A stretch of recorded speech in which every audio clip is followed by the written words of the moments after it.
do have some of the cards missing, but I guess those cards were missing before they were made anyway, so there's that. Ordinarily, if I have the cards already out and pulled out like this, I would do a read based on what was here, but because I took some of the cards, it's just not true to form of what it was, so I'm not going to do that. On another note, I had a run-in with someone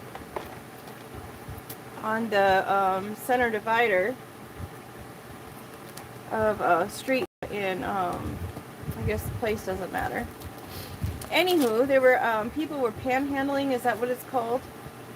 When people ask for money or whatnot, and I gave someone $1. Mind you, as we all know, my finances are not great, but that's not the point. The point is, I gave them $1 and had to come back around because I missed the turn, so we came back around again, and different guy was sitting there, and he was giving me a hard time because I told him, I said, you know, I apologize. It was a second guy behind the first guy that I had already given $1 to, and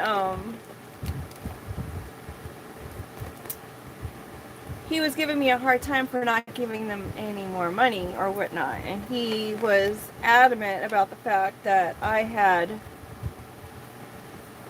he said I was he just started rambling. And then he was saying, you're filthy rich. You've got someone who's stealing money from you, $5,000 a day. They take the money from you. You're filthy rich. And in my mind, I'm thinking, hey, if I'm filthy rich and I've got $5,000 being stolen from me every day, you know, I'd like to know about it. And so then I drive into the parking lot after dropping my daughter off. And I'm thinking to myself, if that is true, then this guy will come into the parking lot where I'm at. And then I can ask him, you know, I can say, hey, are you psychic?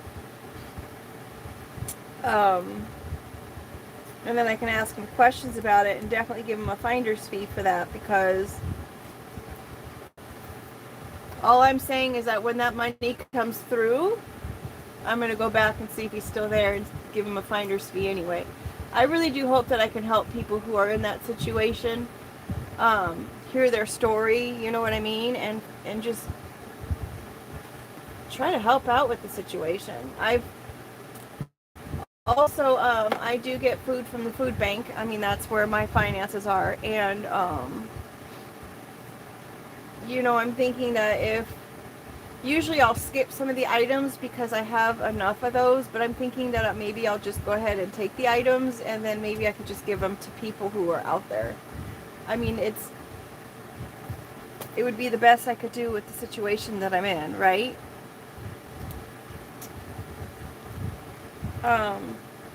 And maybe if anyone else is in that same situation, maybe you could do the same thing. You've got to come up with some kind of plan. Like if a bunch of people who are in the same situation got together and maybe put their money together to buy some land, and everybody kind of, like seriously, if we could all live in the cars on the land until we can get money together to make better living arrangements or whatnot. I don't know what all the legalities are, of course. I wouldn't want to have something and then be pestered because I didn't know what the rules were, but I mean,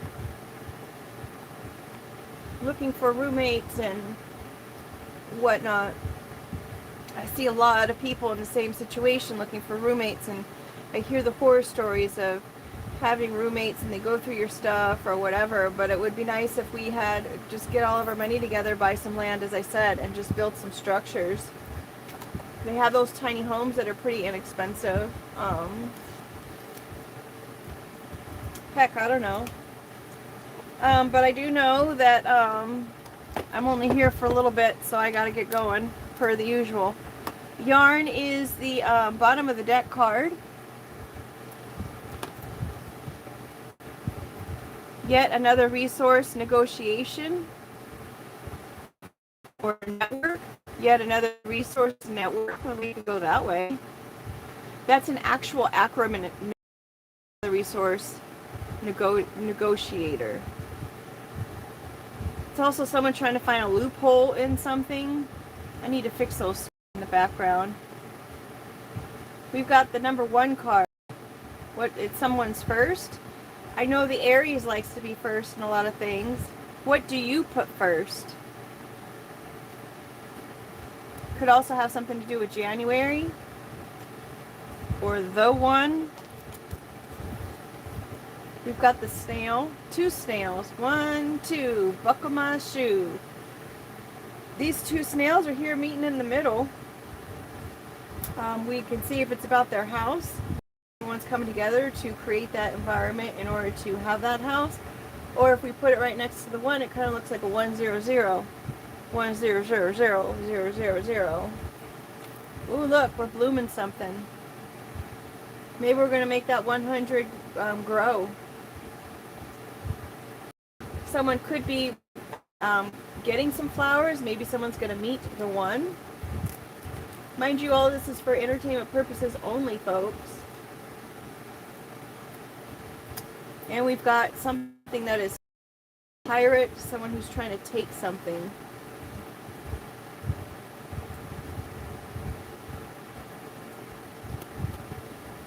All right.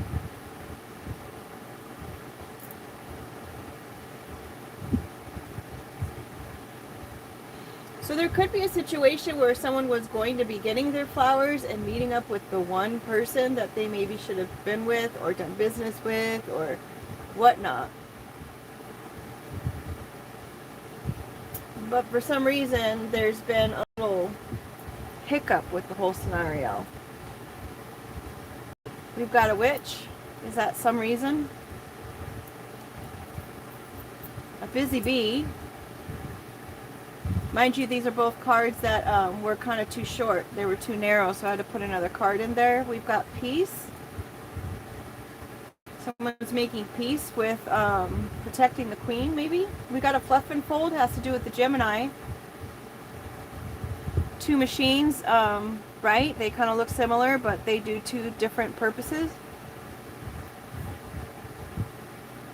Two-faced. I don't really like the term two-faced because it makes it sound like somebody is like on the negative side of things, but in my opinion, it's like 2 coins of a personality as far as, yeah, they're super nice, but don't screw them over because they're not stupid. You know what I mean? I don't know. We've got juggling. Twins. Or very close to twins. We have 2 coming out. Squirrels and feathers. Someone is trying to juggle both gathering the resources, finding what's been left. A squirrel without a tail is still a squirrel.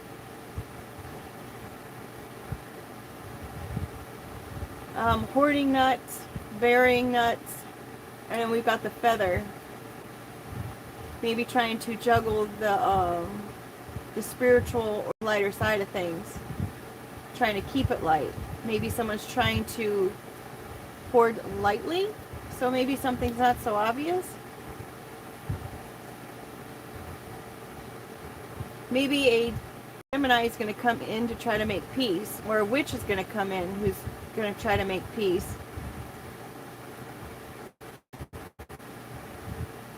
Remember, we had the poison over here.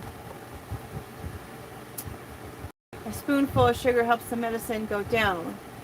So someone could be trying to come in and portray themselves as a spiritual being when in reality, because the feather was behind the squirrel. So that means that the spirit is behind the squirrel, is behind the resources, is behind the gathering.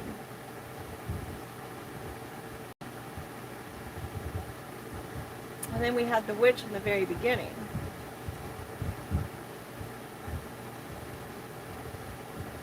someone's very busy. The Queen Bee has been very busy trying to make peace and clean up a situation that they had been juggling in the spiritual world. And they're hoping to get a little bit of help trying to get out of this situation. We've got the haunted house. We've got haunted underneath the witch. What's wrong, witch? You don't like the house you created? I heard you made the bed, now you gotta sleep in it. We've got the side-eyeing.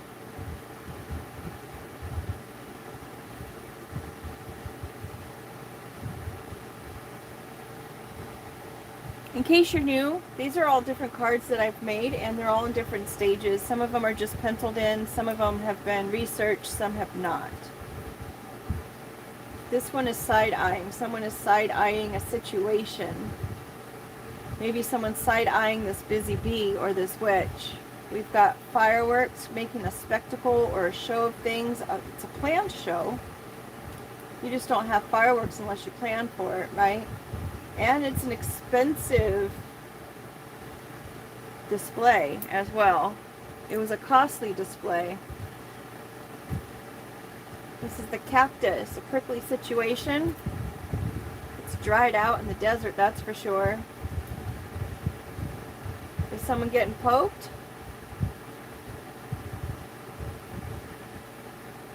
What is it called when someone gets impaled by a cactus spike?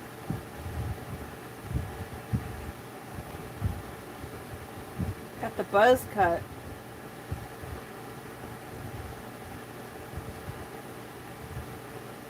Cutting it super close. Could be someone who has a buzz cut and retort.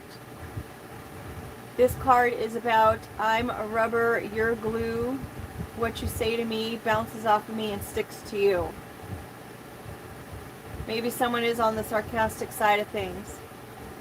Maybe someone is playing school ground games.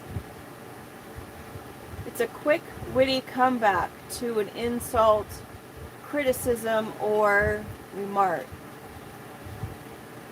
Clever or sarcastic, used to protect oneself or counter an attack. So someone could be trying to counter an attack of some sort. Maybe it was close and they were able to get out of it because they're quick thinking.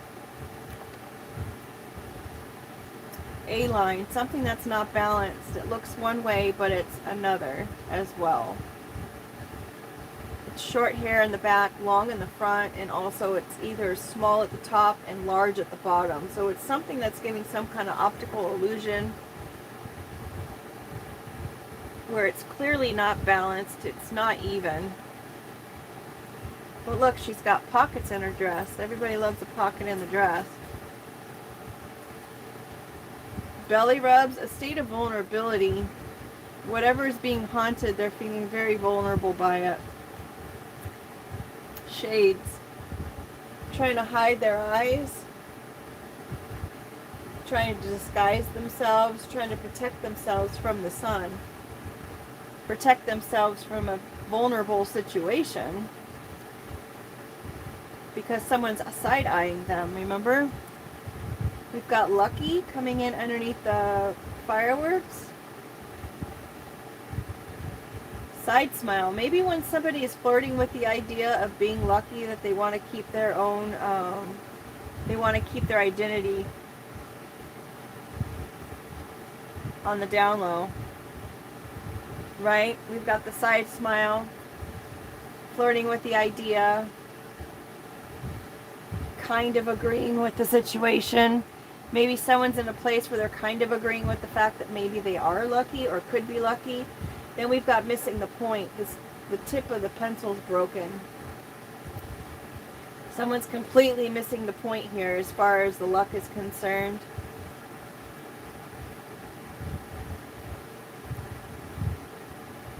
Maybe they're not even listening to what was being said to them. They were just thinking about what it is that they could say in response. this is about going through the formalities of things, the ceremony of things, and not addressing the fact that perhaps you just have it like that. It has nothing to do with luck. It is just what it is. A lot of times people can have no relationship with the Most High, and then they do certain things like, let's just say, since I brought it up earlier, maybe they're outreaching to the homeless. Maybe they're giving them, stuff, and they're thinking that, well, I'm giving resources to the homeless, so that means that I'll be okay when it comes time to go into heaven. Or they give money to the homeless, or they give money when people ask, or maybe they just, maybe if we're going on that road, maybe they are someone who overly give to people, and every time somebody comes, they always give to them, and it doesn't require that person to grow or evolve from the situation, because they're always just giving and fixing the problems for other people, when in actuality sometimes people need to figure it out on their own, or even feel the sting of a situation, because then it's going to make certain that maybe the next time it's not something that they'll allow themselves to get to the point of having to experience. Kind of like a tough love situation. Even biblically speaking, it was saying, don't give people the fish, teach them how to fish. So going back to missing the point, it's like you do all of these things for all of these people, but yet you don't have that relationship with the Most High. So you're not, people who think they're going to heaven when all this is done, a place of peace, they're not going because, excuse me, because there's no relationship to help other people or to give in that kind of regard. Even though you still need to have the time to do it though, right? And if you get services for low income or whatnot, you're not allowed to volunteer there. So there's that. So sometimes people who think they're not going to make it to heaven actually are, because they have the actual relationship with the Most High. Excuse me for having to keep clearing my throat. So you don't want to miss the point, folks. It's not about your acts, it's about your heart. We've got dodgeball, someone's dodging a situation. Medusa, the victim blaming. Maybe someone's dodging being in the wrong place. Maybe they're in the right place at the wrong time. There's different variations of this story. Medusa apparently was preyed upon by somebody, and the person that inflicted this curse on her was upset that this, whatever happened or whatever happened to this lady, happened in a place of high regard, somewhere that was very, why can't I think of the word? Just very much respected place, like like some kind of temple or something like that. And so because that happened, then the lady was just like, you know what, how dare you allow this to happen in this kind of place, so I'm going to curse you with, snakes for hair and a stare that turns people into stone, so that way you can never, have that happen again. And in another story, this same person was just very envious of the Medusa before she was Medusa, and didn't like the fact that she got all this attention from all these people. And so in order to keep her from getting that attention and getting the attention maybe from even her other person, she did this and put the curse on her, so that way she would be too ugly or frightening to even associate with. Which could be the situation that happened in somebody's story, is that maybe someone had intended for you to be just so scary or so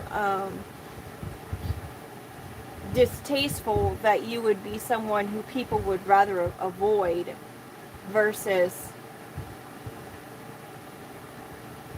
coming towards. But in the end of things, it was a helpful situation, because you dodged a lot of issues. you dodged a lot of people that would just go through the motions versus actually being there because they really truly cared and loved you.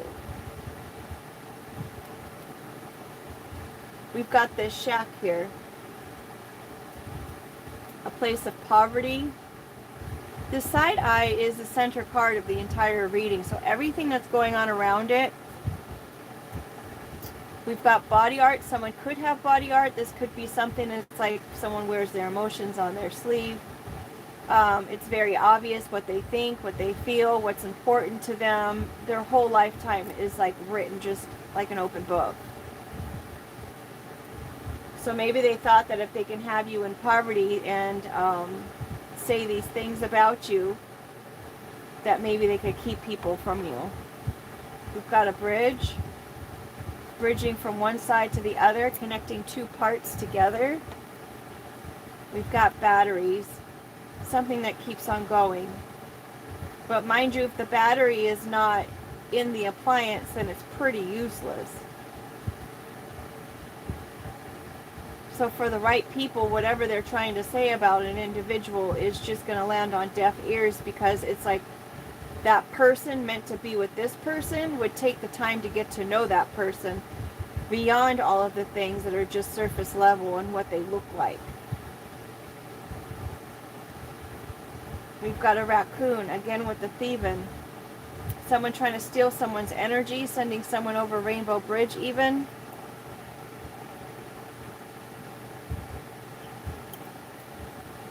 We've got the number 6, imperfect people, and that's why they do it, because there is nobody perfect. This could be a family as well. Balance on earth, protection, nurturing, taking care, creations, the human imperfection, the hexagon, Star of David,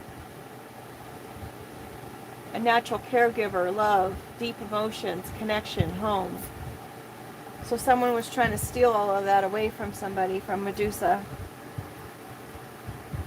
We've got the number 10, the ending of one cycle and the beginning of another cycle. So it's the end of someone trying to steal this away from somebody. And Medusa's getting a new start. Yay for Medusa. We've got the asterisk coming out. It's another symbol of that part of the world. Star of Bethlehem, less important or impressive. Spiritually, it indicates Christ's tomb and the cave he was born in. In Arabic, Star of Bethlehem.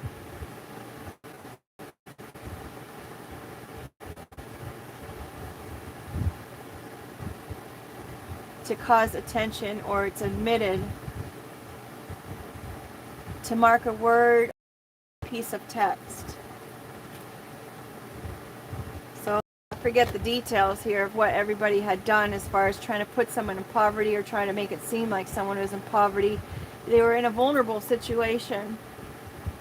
They were being haunted by this witch, or maybe someone is thinking they're being haunted by a witch, and maybe they're assuming that this Medusa character is a witch, and so that's why they're treating this person the way that they are. When, as you can see, Medusa is way over here to the right, and the witch is way over there to the left. So obviously the Medusa and the witch are on two different ends of things. We've got the ear, like I was just saying earlier. Everything is on their, everything's on their sleeve. Are you listening? We've got the carriage. It's about dreams. We do have a person.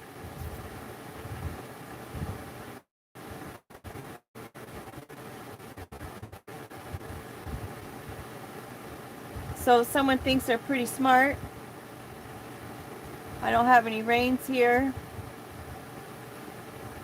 So they're not using their mind.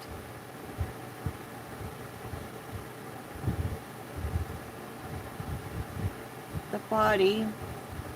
is the carriage.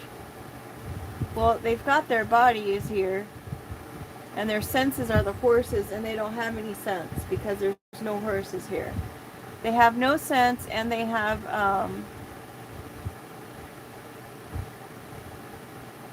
and they're not using their intuition or their mindset. We've got DNA. It could be somebody's family, people who share the same DNA.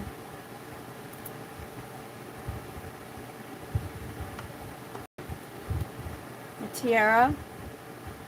Maybe someone who acts like they're a princess. Maybe someone is a princess. Maybe someone's going to be crowned. Someone is deserving of respect. Someone was trying to steal their respect, swindle their respect.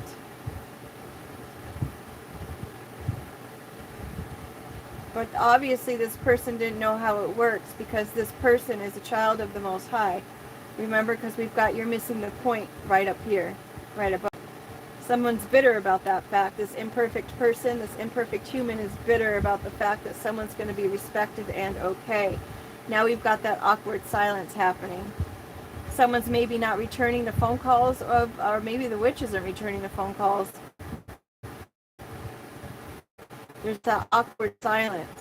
There's more to be said. Here, catty corner 2, a spoonful of sugar will help the medicine go down. Maybe they tried to send someone in who is of the Jewish faith. Maybe they tried to tell that person that this person was a witch and all these other things about him, and so this is why we're doing what we're doing, because, you know,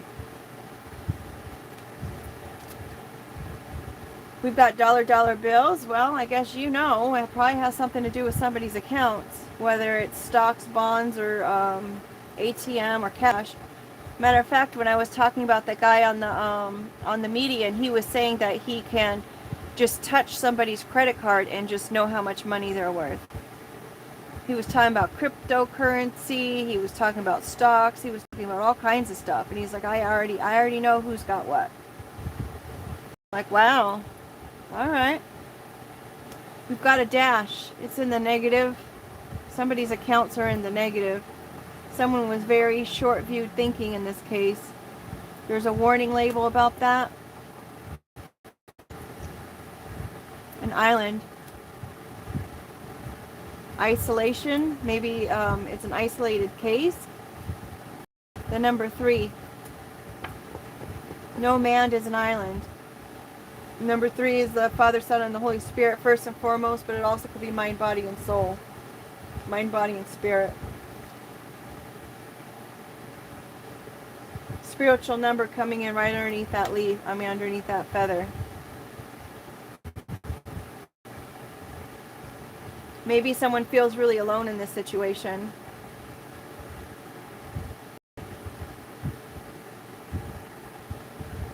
It's just a small fragment of time.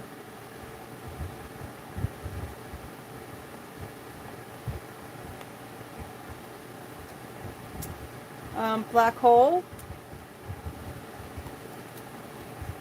An eggplant. Perhaps whoever was doing this or making dealings with this witch or whatnot, whoever's doing this whole side-eyeing and flirting with the whole idea of working with these people or whatnot, maybe that person has done so much and promised so much to so many people that now their bank accounts are in the negative, and they're feeling isolated, and they're feeling like they need a warning label. They didn't know about all this. Maybe the witch thought that the witch should be warned about it, doing the work for the queen bee. But I mean, if you're good at your craft, then you would have done the research before you got involved in it, right? There's certain rules, from what I understand, invite you into their energy. You're not supposed to be there. I really think that we need to have a children's book to teach kids about the fact that inviting people into, of course on a kid level story, but you have to invite someone into your energy. It's kind of like, just having plain manners or whatnot, and teach them the consequences of treading on somebody's energy. I guess it would be just your boundaries. It's like you cross someone's boundaries, there's going to be a situation at hand. It's just rude. It's disrespectful. You just don't do that. So maybe do it in a storyline like that, but then at the end say, now your boundaries or whatnot. We're talking about spiritual boundaries as well. I just don't think that kids are aware to the fact that there's a spiritual world that goes on. There was some kind of movie, I forget what it was called, and then it was people who were living on one level, and then up above, people who were living on some kind of level, and whatever decisions they made affected the person that was living below them. It was the same person, just a lower level. And they would go into a fun house, I guess, and that was the portal of getting back and forth, if I remember correctly. And in some regards, it's kind of like the same thing. It's like we live here in a human form we're here in a spirit to have a human experience, right? So in some regards, there's like that spiritual part of ourselves that lives on another level, or because we're energy, we live in the energy realm of things, but we get to have the human experience with the touch and the feelings and the love and the hugs and everything that goes on here on the physical plane.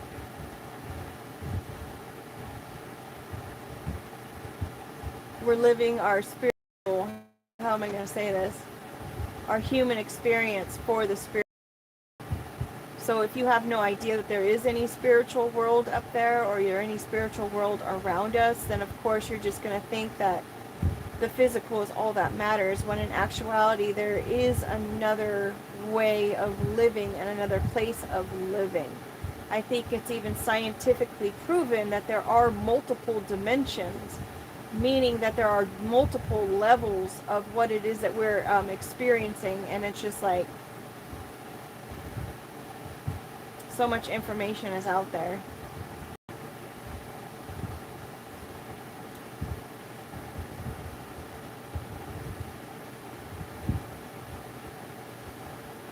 In other words, nothing that we do here, or no decisions that we make here on the earth plane, is no big deal. It is a big deal. And it is accounted for. Sometimes I think when things are said in a way that is categorized, or why can't I think of the words, kept in one sector of information, or if it's separated, like if it's the religion or politics, or it's not one or the other.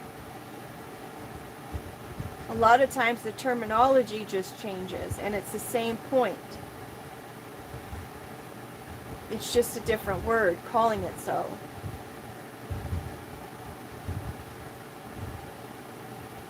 So we shouldn't get hung up on the emotions that those words create within us. Here's an example.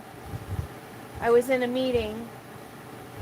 It was like a school group or something, and we were all talking about the whole domestic violence situations, and it was all women except for one man.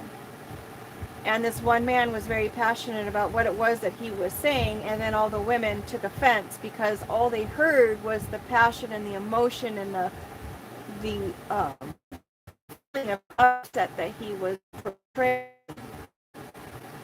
But he was saying exactly what it was that the women were saying. He was defending women. He was defending the person that it was all happening to, because it happens to men as well. So the point is like they heard the emotion, they didn't even listen to the words, because they were so distracted or so triggered by the emotion that was being shown. I mean, granted, it shows maybe they need to continue working on their healing, but if they're not privy to that information or even realize that it's going on, then they're not going to know that they need healing in that regard.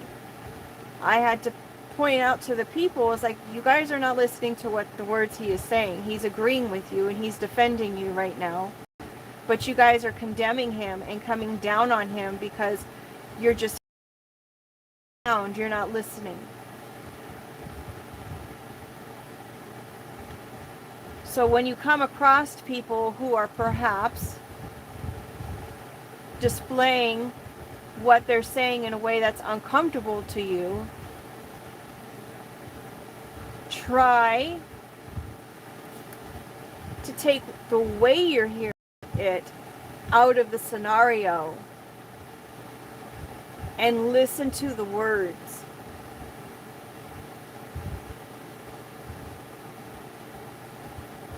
And when you hear the words, if they're not using it in the right terminology for that grouping, translate it into the word that fits into that grouping. If that makes any sense. And I guarantee you that there's a whole lot more similarities in things than there are differences. I guarantee you that. A lot of people experience the same things, but we call it different things.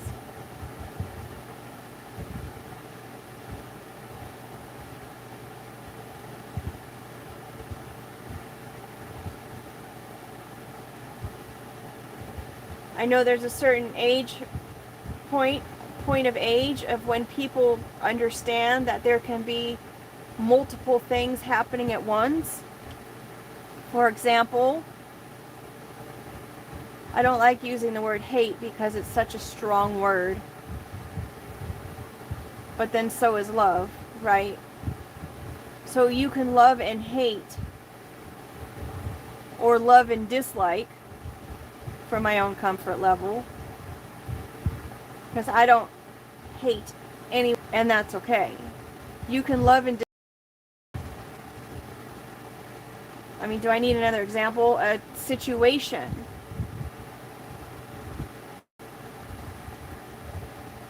You love the idea of it, but you dislike the people who are involved in it.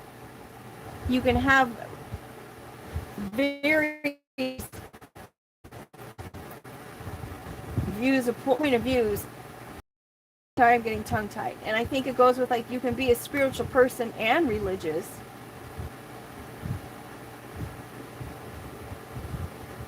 Because it's not about the ceremony of things. It's about your heart. It's about your connection to the Most High. And since we're on that, biblically speaking, when it talks about not seeing psychics or the evils of, my opinion is that is there for protection of those people who are not using go on the word of the psychic individual like it is. Kind of like some people go to the doctor's office and they think that the doctor knows all. And so, of course, if the doctor says, no, you're not sick, you're fine, it's just in your head, then you go home and thinking, well, it's just all in my head, I must need to go see a therapist then. And then years go down the road, and yes, personalities just don't match up. Or maybe that doctor needs a little bit of an adjustment because his ego is a little bit out of balance. Any profession can have a little bit of an imbalance.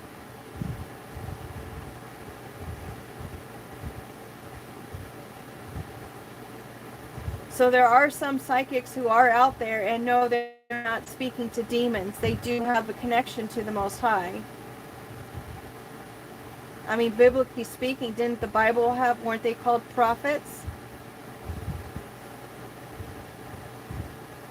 So it's imperative that you're using your discernment and you're not taking for whatever they're saying as,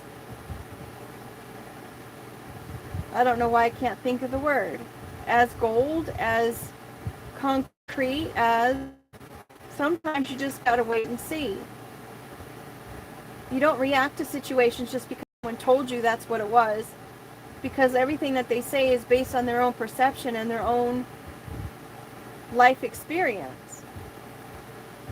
example I've used before. A psychic can say you're going to come into a lot of money or a large sum of money. Well, for that person, a large sum of money can be $500,000, and they can consider that being life-changing. Maybe they hadn't had like a $500,000, and they don't realize that $500,000 goes really fast.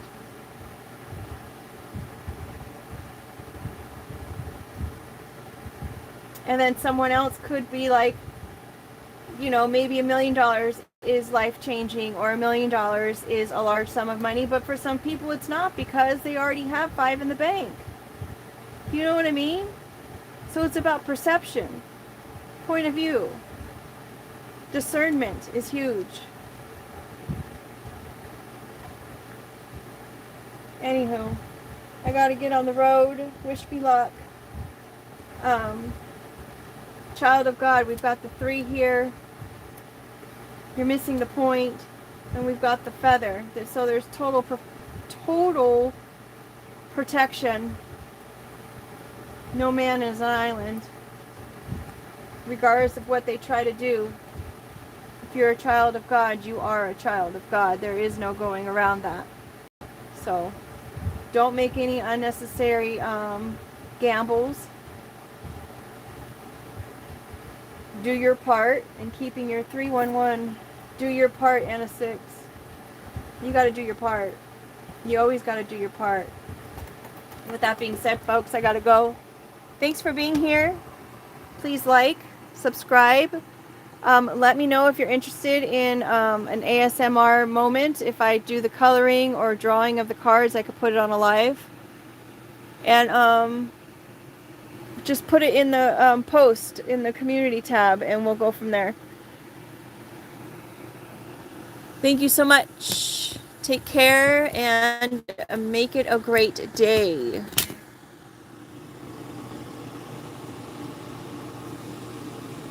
Balaram Ban Stola one. I have a job. But thank you. You can send me some leads if you'd like. That would be awesome. For other jobs. Because I've always had 3 jobs. It's fun. With that being said, take care and make it a great day, because there's something good in every single day.